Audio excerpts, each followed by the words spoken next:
Good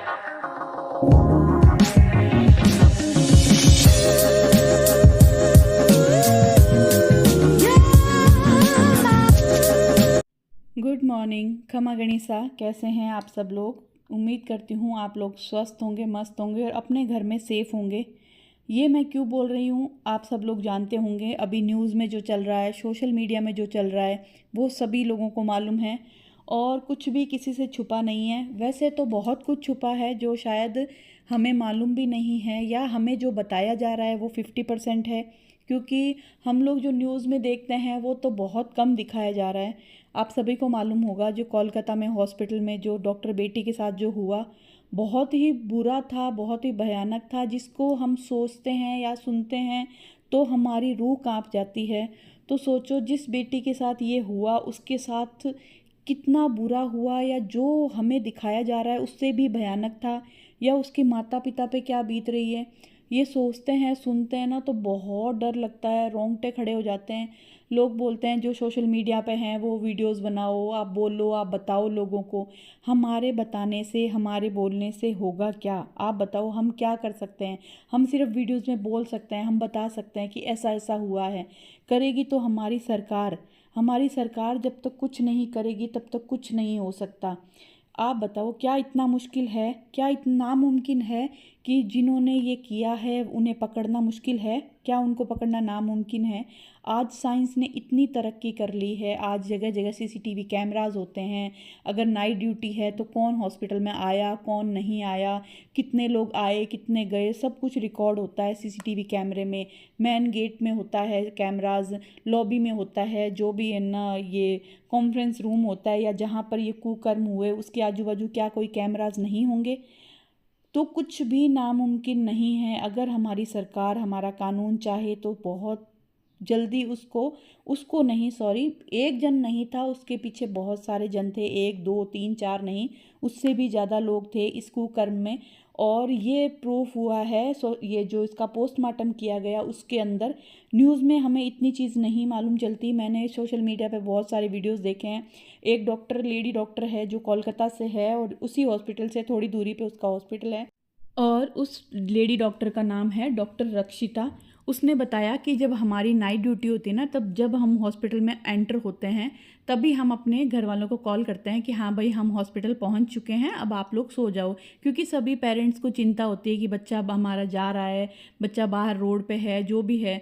तो उस लड़की ने जिसके साथ ये हुआ उसने भी यही किया। वो भी रात को 11 बजे अपने पेरेंट्स को कॉल किया कि मम्मी पापा अब मैं राउंड पे जा रही हूँ, अब आप लोग निश्चिंत होकर सो जाओ। ये बात करके वो अपने राउंड पे चली गई। ये बात डॉक्टर रक्षिता ने बताया। उसके बाद होता है कि रात को जो ड्यूटी होती है वो 2:30-3 बजे ख़त्म होती है।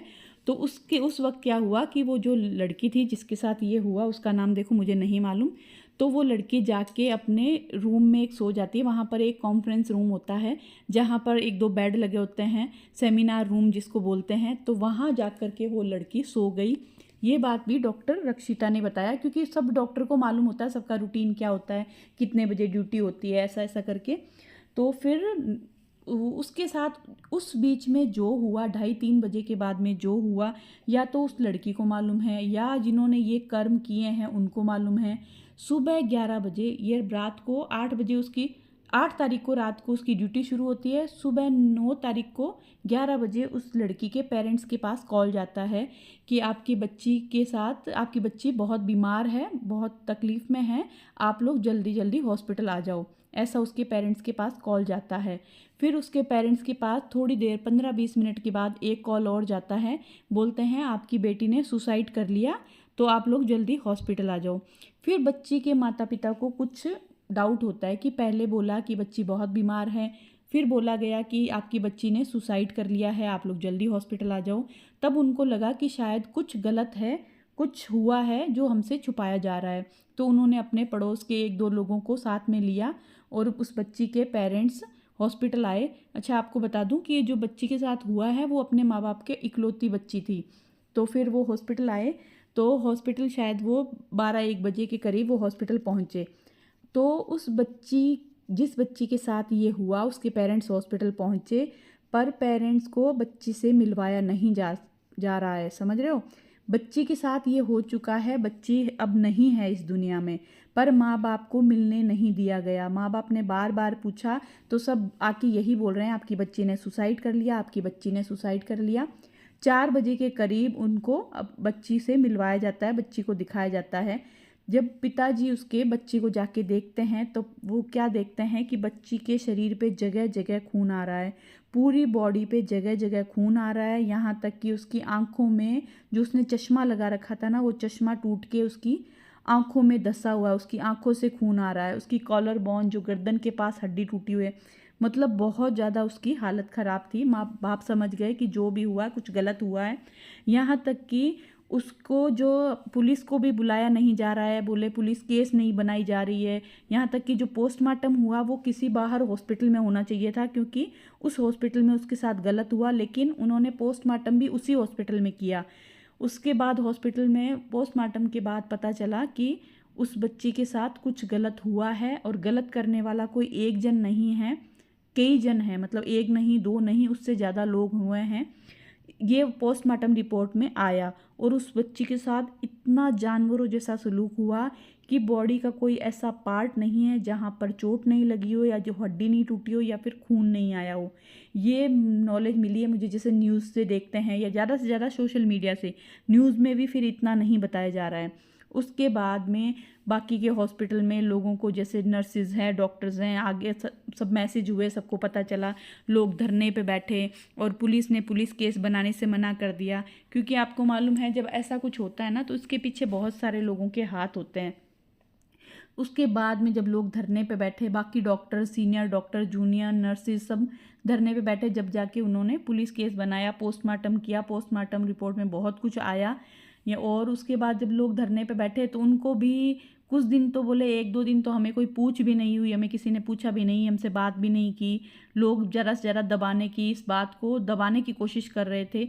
और उसके बाद बोले 2 दिन बाद में रात को 11 बजे जो लोग धरने पे बैठे थे उनके सामने कम से कम 5 से 6 हज़ार, पता नहीं कुछ तो बोल रहे हैं, कुछ लोग ऐसा बोल रहे हैं कि 7 हज़ार लोग ट्रकों से भर भर के उतर रहे हैं।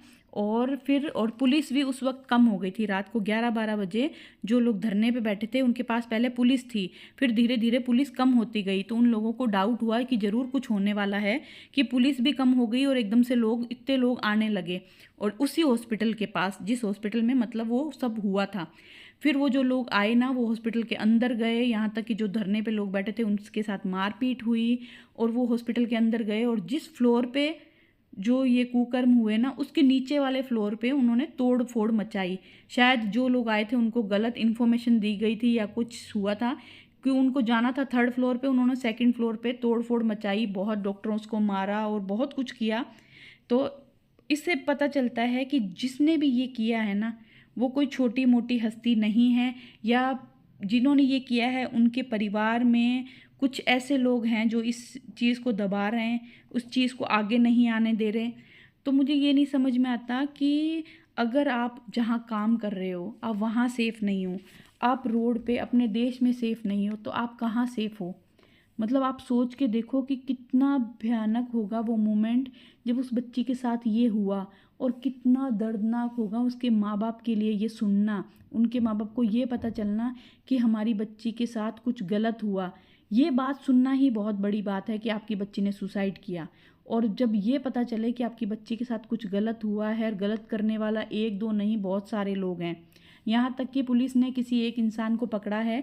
पुलिस का कहना है कि जहाँ पे ये हुआ है ना, वहाँ पे लॉबी में कैमरा लगा हुआ था, उस कैमरे में एक बंदा आया है जिसने हेडफोन पहना हुआ था, और वापस गया तो उसके पास हेडफोन नहीं है, और बॉडी के पास वो हेडफोन पड़ा था, और वो बंदा जाके घर जाके सो गया। फिर उस इंसान को पकड़ा तो वो बोलता है हाँ मैंने ये किया है, और जबकि पोस्टमार्टम रिपोर्ट में आया है कि किसी एक का काम ये नहीं है, इसके पीछे और भी लोग हैं।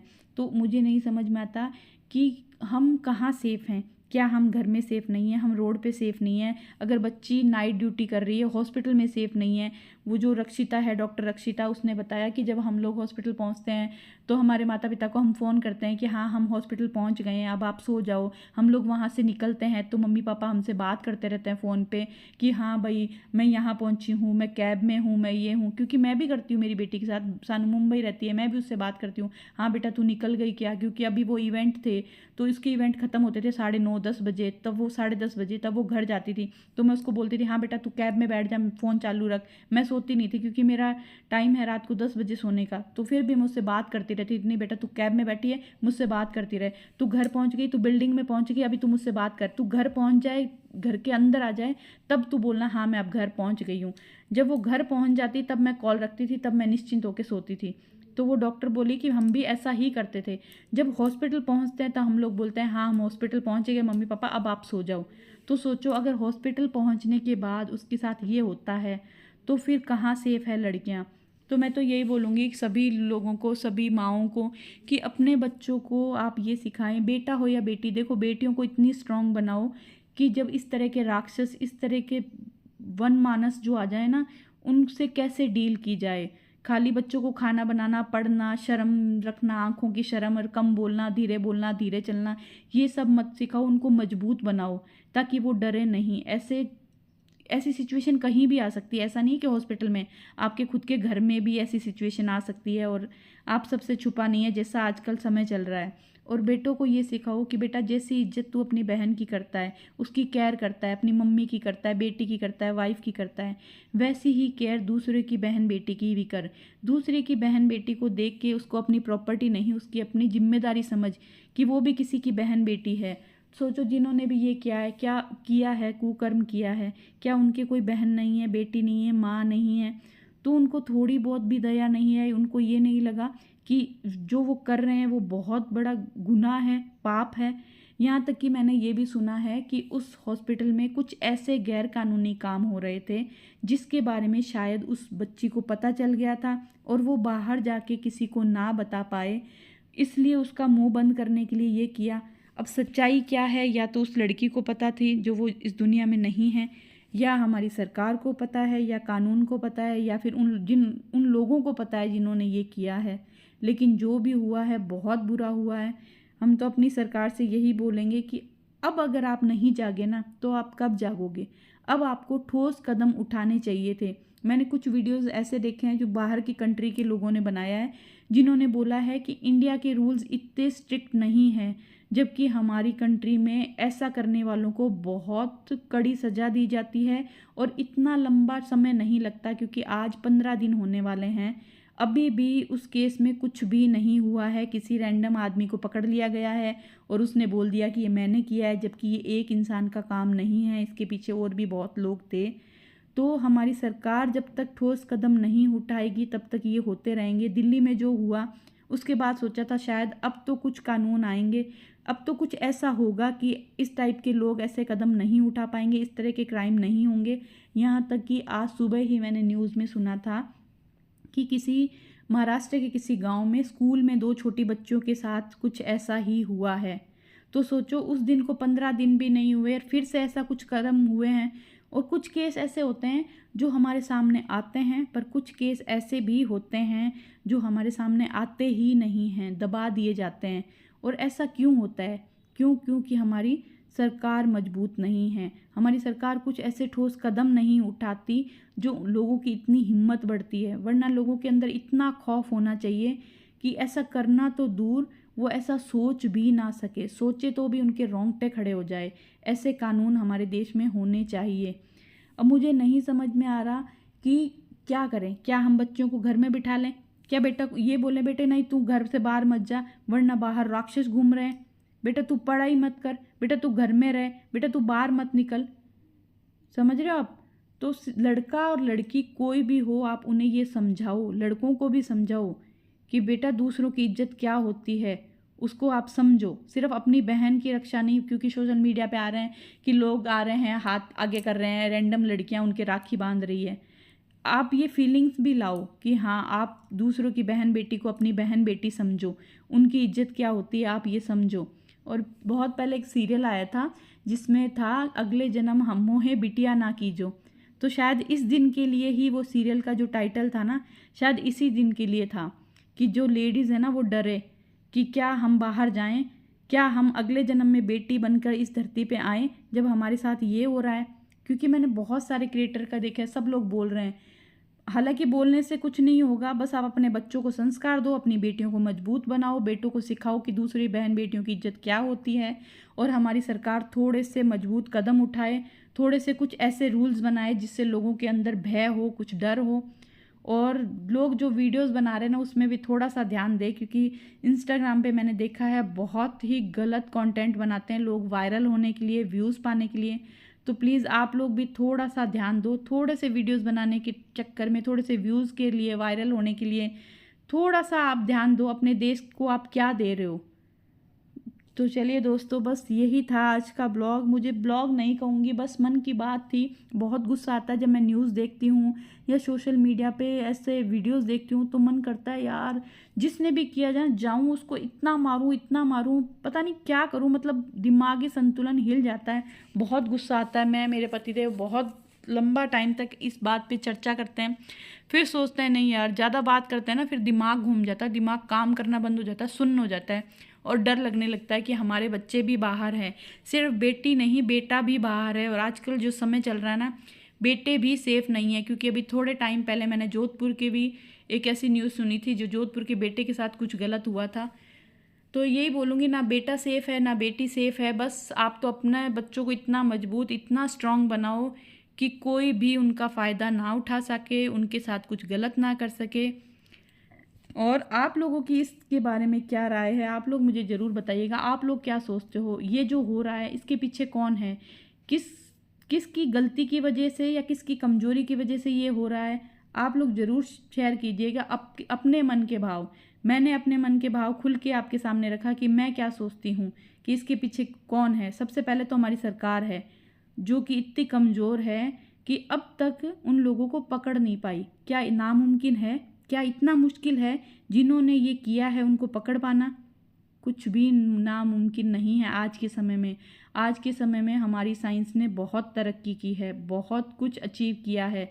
हर जगह सीसीटीवी कैमरास होते हैं, इतने सारे टेस्ट होते हैं, आप इजीली पकड़ पाते हो। और हाँ, जिस इंसान को पकड़ा है ना, आप मानोगे नहीं उस इंसान के एक खरोंच तक नहीं आई हुई है। जो पुलिस वाले बोल रहे हैं ना कि हमने इसको पकड़ा है, किसका हेडफोन मिला है, ये बोल रहा है कि मैंने ये किया है, उसके एक नाखून की खरोंच तक नहीं है। जबकि उस लड़की के इतनी चोटें थी, पूरी बॉडी पे जगह जगह खून आ रहा था। तो आप सोचो जिसने ये किया है उसको एक चोट नहीं लगी और उस लड़की को इतनी चोटें लगी हुई है। मतलब किसको बेवकूफ़ बना रहे हो, हमें तो सब समझ में आता है ना। तो उस डॉक्टर रक्षिता ने जो बोला, आज वही बातें मैं आपके सामने रख रही हूँ। तो ये सब सुन के आप क्या सोचते हो इसके बारे में मुझे ज़रूर बताइएगा। मुझे आपके कमेंट्स का इंतज़ार रहेगा। और भगवान से प्रार्थना करेंगे कि भगवान अब जो हुआ, अब तक जो हुआ, आगे ऐसा ना हो। और सरकार तो कुछ करे ना करे, आप इतना करना कि जिन्होंने भी ये किया है ना उनको ऐसी सज़ा देना, ऐसी सज़ा देना कि नेक्स्ट टाइम कोई ऐसा सोचना तो बहुत दूर की बात है, दिमाग में ऐसे ख्याल तक ना आए किसी बहन बेटी के साथ ऐसे कुकर्म करने की।